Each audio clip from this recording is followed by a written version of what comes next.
Let's make some goblets. Good morning. So first off, new glasses.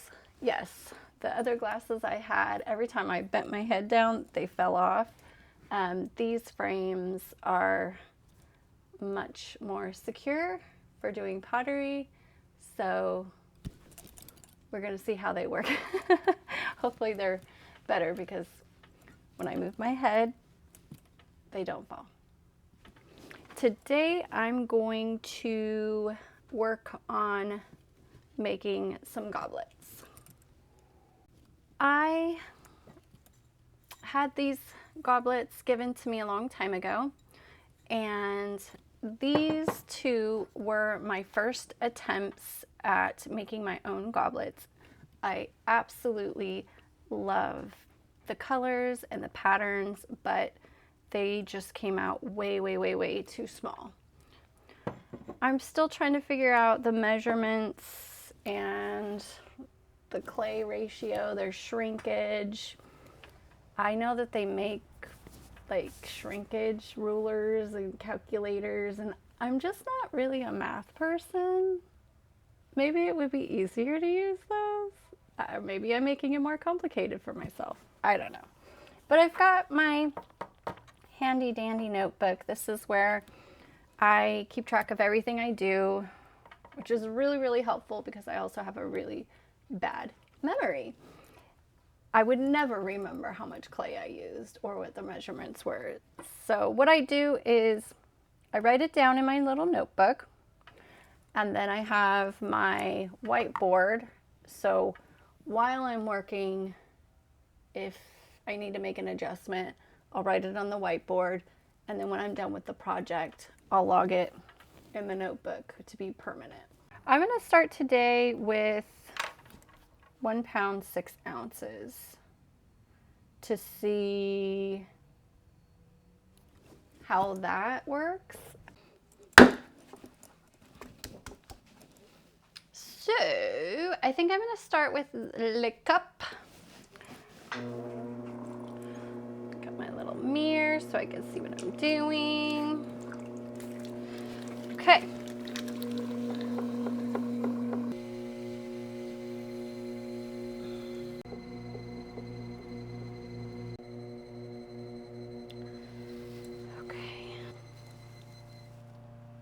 Almost 4 and 4.25, perfect. Okay, so now I need to get the shape that I want. My glasses are doing better. They're not quite falling off, but they do like slowly slide down. Rims are so important, right? Because that's where you put your mouth, and you don't want it to be sharp. You don't want it to be weirdly curved.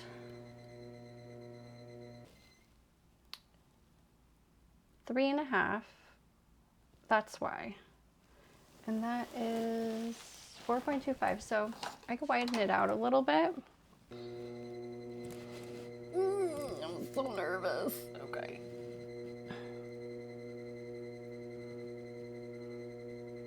Just want it to be a little bit wider.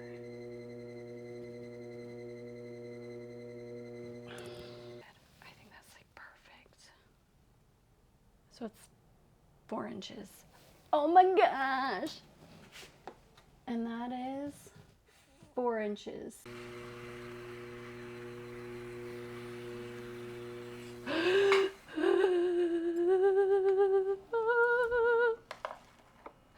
No. Oh my gosh. Okay, well, that happened.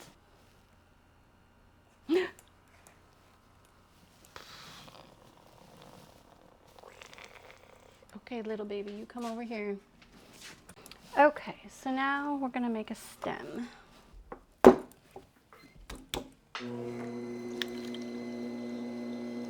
Gotta go all the way down to the bottom.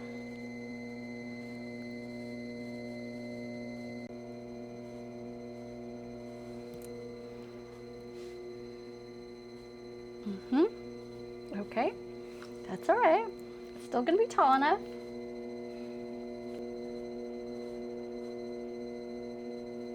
Okay. So now, oh my gosh, it's so stressful. It's about right, about 5.5, which is 5.25, and that's about 4. So I got the measurements right.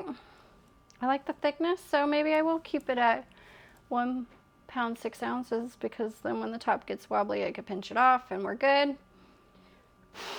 Okay. And now it is time for trimming. I will stabilize it to the wheel.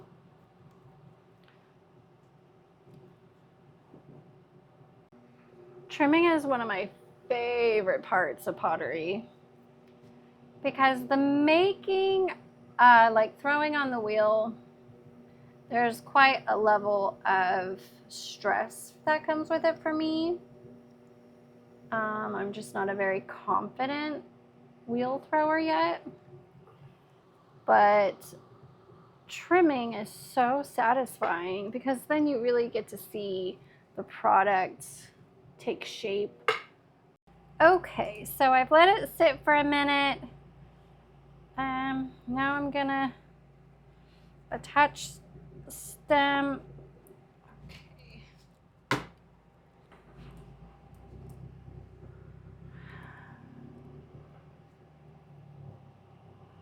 Hopefully it's wet enough.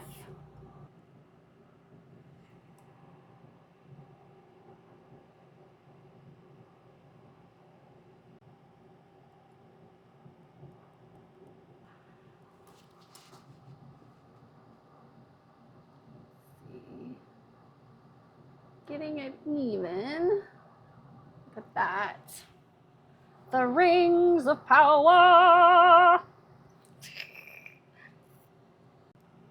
And then I will add a little coil just to really make sure it's on there nice and solid.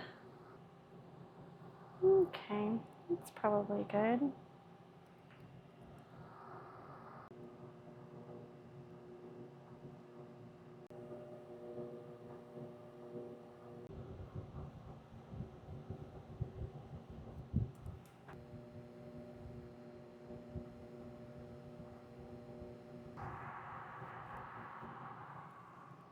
It looks good.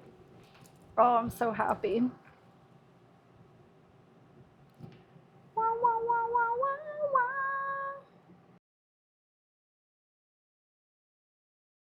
wah. Okay, wow, this seat's really low. This is my first time doing pottery at my new maker's table. I feel so short. And of course, this is like where the cats sleep. So she's used to being on this table. Eclipse, you can't drink any of this. No. No, you can't drink clay water, Eclipse. Oh my gosh. No, you're gonna mess up my pottery. Okay, get down, baby. Good girl. Play with some plastic. Now I've got my Lazy Susan. I've got my little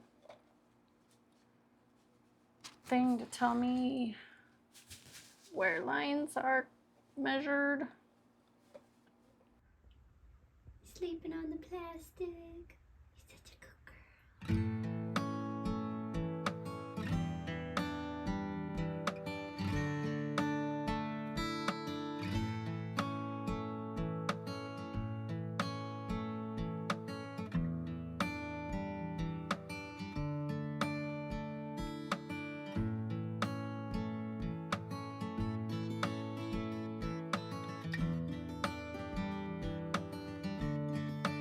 And it's done! Woohoo! Now she's ready to be fired.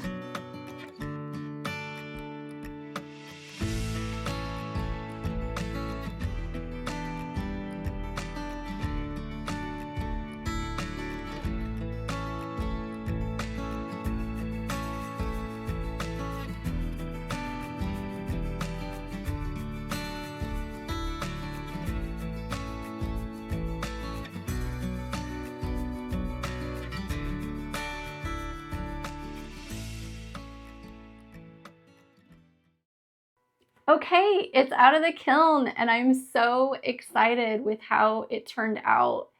It's beautiful and amazingly, it is, see if I can fit them both on here, almost the exact same size as far as the height of what I wanted it to be. It has a really nice weight to it, and I can't wait to try drinking some wine out of it. So I have this idea. How fun would it be if I actually did a real treasure hunt? I grew up watching like the Monty Python Holy Grail, obviously, and then Indiana Jones was a big part of my childhood growing up. Just that like sense of adventure, looking for hidden treasure. Let me know in the comments if I did something like that. If I created a web page on my website uh, for treasure hunts, and if I made a bunch of these and hid them in different locations, periodically, maybe once a year, maybe I can make it an annual thing, creating a treasure map, actually going and like maybe getting a wooden treasure chest, burying it or hiding it really well, and then having people get clues to its location, and then being able to have a treasure, have their own goblet that I handmade. I think that might be a special thing. So if you guys think that that's something I should pursue, that you would want to do that, obviously it would have to be maybe people local. I don't know if people would like travel to try to come find it. I don't know. But I'm kind of putting this idea together in my head as I was making these. Thank you so much for supporting me on my journey. I really do appreciate everybody watching my videos and seeing all of my successes and failures. If you happen to have $2 to spare and you would like to be one of my Patreons, please go to my Patreon page and sign up to be a part of the Hard Shell Slimy Snail Club. And you could win free prizes and get some furry stuff in the mail. Also, check out my website, hardshellslimysnail.com, to see what goodies I have for sale and just to see all of the news. And if I do happen to have a treasure hunt page set up, I will put it on that website. She's gonna kill me. Be nice. Anyway, bye. Bye, Eclipse. Say goodbye. She's so sassy.